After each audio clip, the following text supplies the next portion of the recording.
శేఖర్ ఆగ్రహం వ్యక్తం చేశారు. తాను ఏ రోజు పదవుల కోసం ఆశించలేదని ఆయన వెల్లడించారు. పార్టీ కోసం చిత్తశుద్ధితో పనిచేశారన్నారు. రజనీని గెలిపిస్తే తనకు మంత్రి పదవి ఇస్తారన్న జగన్ తాను ఇచ్చిన మాట తప్పారని మండిపడ్డారు. ఎన్నికల ముందు జగన్ కు ఒక గుర్తింపు ఉండేదన్న ఎమ్మెల్సీ ఆయన సీఎం అయిన తర్వాత ఆ ముద్ర పోగొట్టుకున్నారన్నారు.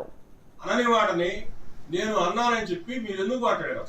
మోసం చేశానని చెప్పి నేను ఎప్పుడన్నాను? నేను మాట్లాడిన ప్రతి మాట రికార్డ్ అయిపోయింది. నేను 2011 నుంచి నేను బయటకు వచ్చేటంత వరకు కూడా ఏం జరిగిందో చెప్పారు.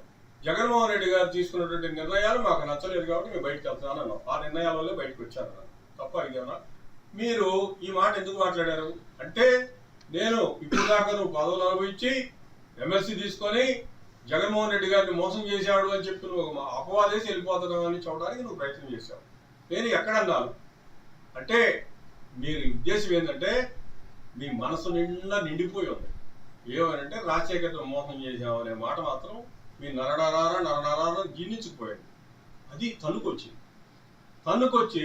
నేను అనన్నటువంటి మాటను కూడా మీరు మోసం అనే మాట బయటకు వచ్చింది. నేను కూడా అన్నాను, ఎవరికి తోచినటువంటి వాళ్ళు అన్వయించుకుంటున్నారు.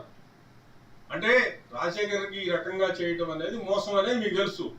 మోసం అని మీ మనసులో అది దాగి ఉంది, మీ మనసులో ఉంది కాబట్టి మేము మోసం చేయలేదని సమాధానం చెబుతున్నారు. నేను ఎప్పుడు అన్నాను, జగన్మోహన్ రెడ్డి గారు మోసం చేశాడు లేకపోతే ఆ కుటుంబం మోసం ఎందుకంటారు? అసలు కుటుంబాన్ని నేను జగన్మోహన్ రెడ్డి గారిని మాత్రం ఎందుకంటాను?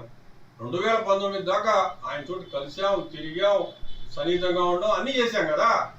ఆయన ఈ రకంగా నాకు చేసుకుంటా వచ్చాడని చెప్పారు. ఆయన తీసుకున్న నిర్ణయాల వల్ల మాకు ఇబ్బందికరంగా ఉంది. ఆయన ఏం చెప్పాడు చివరిలో? పల్నాడు మీటింగ్ జరిగేటప్పుడు 7 శాసనసభ్యులుగా పోటీ చేసినటువంటి వాళ్ళు ఉన్నారు, 8వ వాడు నన్ను కూడా పిలిచినప్పుడు అక్కడ మాట్లాడిన సందర్భంలో ఏమన్నాడు? ఈయన పక్కన పెట్టారు అన్నట్టు. నేను ఇవన్నీ మాట్లాడదలుచుకోరా, మీరు ప్రెస్ మీట్ పెట్టి ఇవన్నీ నా చేత మాట్లాడిస్తారు.